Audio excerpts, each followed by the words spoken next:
Hey, what's up guys? So recently I was inspired by a lot of artists, I guess from Dilla, Raphael Sadiq, D'Angelo, going kind of all the way to like more modern people like Daniel Caesar and maybe Tomish and these folks that play these kind of like neo soul slash R&B slash kind of beat kind of music almost. I was kind of trying to understand what to solo on this stuff and how to go about it. So I had a few ideas that I was working on the last couple of months, and it's all actually very simple concepts and ideas that are really easy to actually do, and it sound pretty decent, I would say. And I just wanted to share it with you guys because I thought it would just be really cool and simple and kind of a fun thing that you can do that kind of opened a world of sounds for me, and yeah, let's do it. So I guess the issue that I was kind of facing was sometimes these songs would have sort of like not complex chord progressions that are relatively in one key, but the thing that, you know, sometimes playing a lot of chromatic ideas is cool, but sometimes it doesn't really does the trick. So I was trying to come up with some kind of almost guidelines for myself to see what is the bare minimum to make something sound really good. So I was working on 6 concepts, 6 levels of interacting with a solo. Level 1. So music sounds good. You don't need a lot to actually make something cool. Let's try it.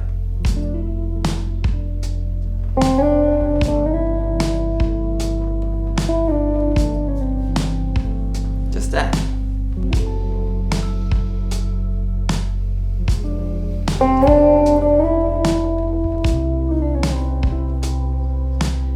That was a big realization for me. So we don't need to do anything.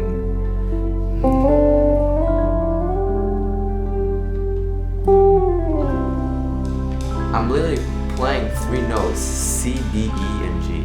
I'll do it again.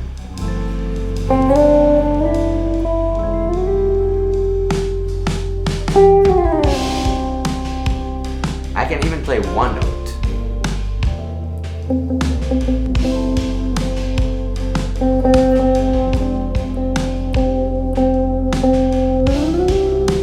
Okay, 2.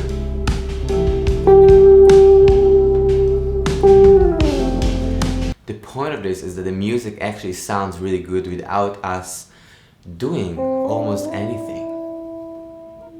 If you like this content, the best way to support this channel and myself, because I'm the channel, is by checking out the Patreon. There's a ton of stuff there. There's a PDF for this video with ideas and concepts. There's also a jam track there, so you can jam with the track and enjoy the sounds.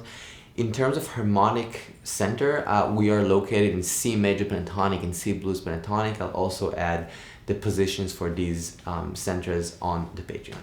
Thank you. 2, we understand that simplicity can really help. Like, we don't need to do a lot to make something actually sound good. Like, 1 note is so beautiful, and that's sometimes all we need. But let's try another thing. This one is just kind of trying to lock in and play 1 simple idea, but just grooving with it.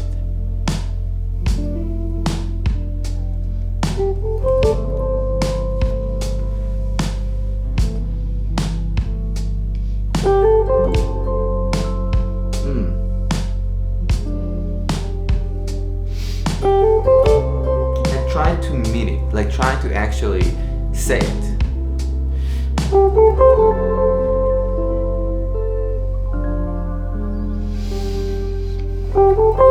What are we saying? What are we trying to say here? You know, like, mean it.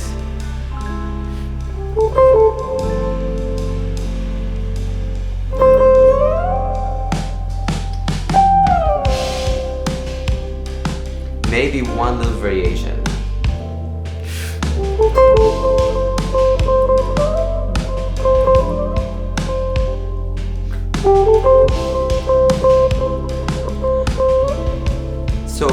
simple but repeated idea.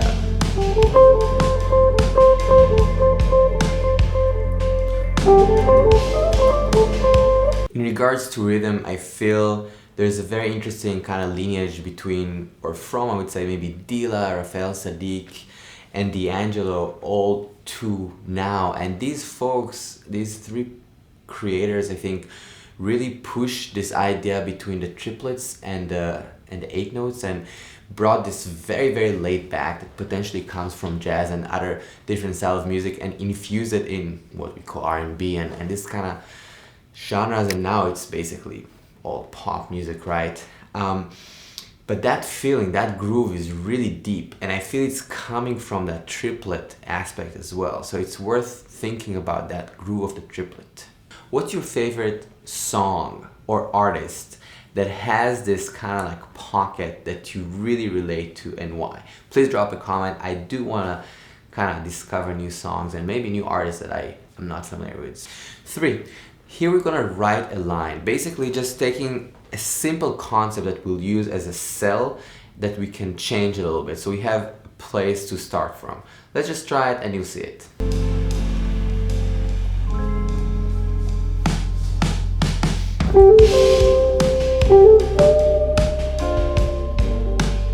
That's my cell.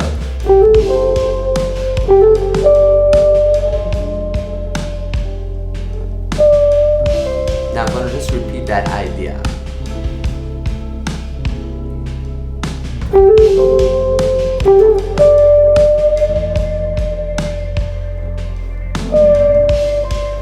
Now I'm gonna change one thing. Maybe at the end I'll add a note or two.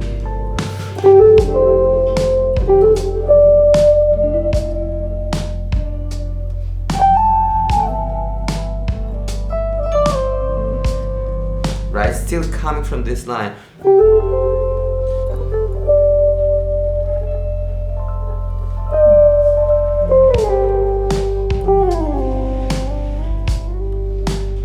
Now again. Now omitting the end of the phrase. Just staying here.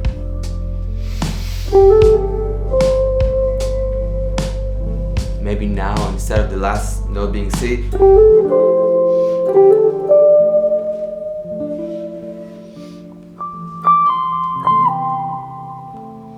right, so I'm taking something simple and I'm looking at it and treating it as a pattern that I'm repeating and changing little things, adding something at the end, adding something before, changing a note, maybe taking this idea of the band.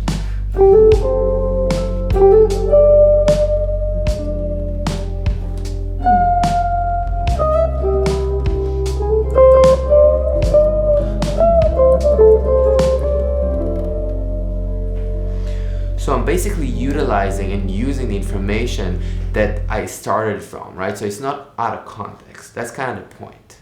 The jam track that we checked out is also a part of this album, which is called Far From Shore. This is available on vinyl as well. And I'm gonna try and hold the vinyl correctly on the sides, like I've been told. Well, actually, yeah, this is just a bunch of songs. There are 11 songs here, and there are a couple more songs coming out in March and April. So yeah, be ready for all that. Thank you.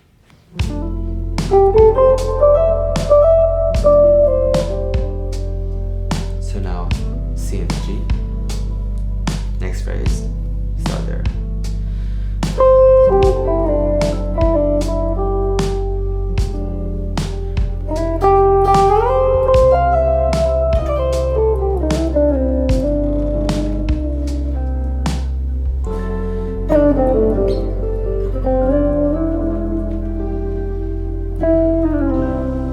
Now the rhythmic aspect of it doesn't have to be the same. So you played mi do as the last phrase.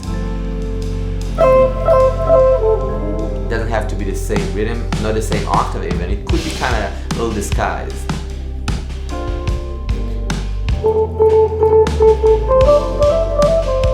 So next phrase, D and C.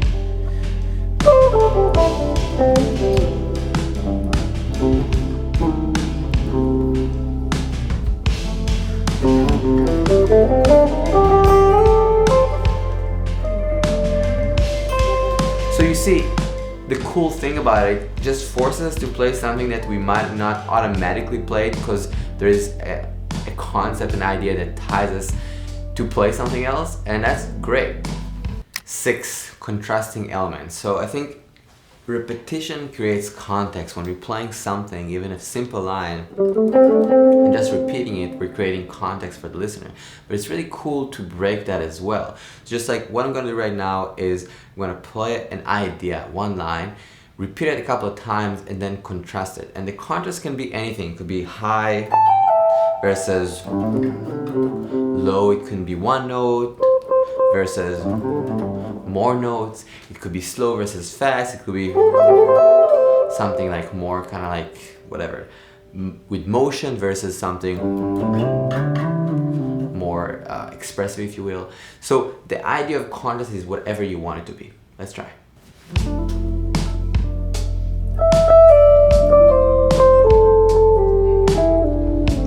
That's my idea, just descending scale.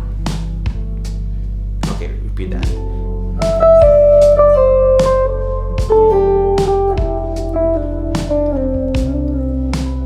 I'm gonna repeat it one more time.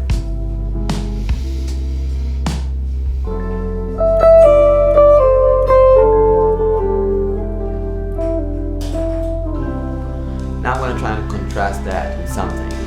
Maybe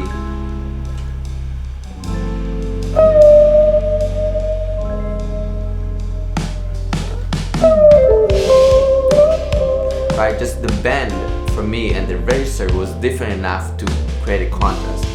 Going back.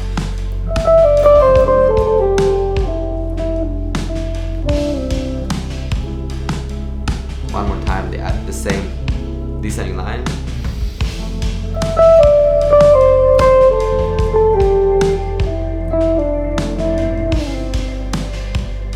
Now contrasting that.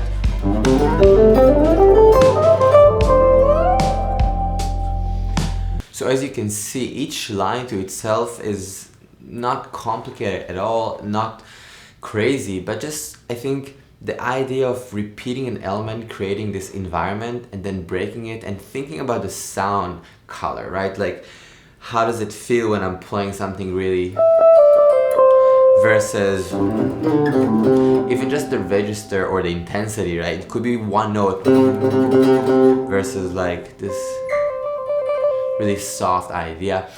Anything that you can kind of verbalize almost for yourself and kind of say, okay, this is two note, this is a dyad versus one note, or a chord versus, you know, one note.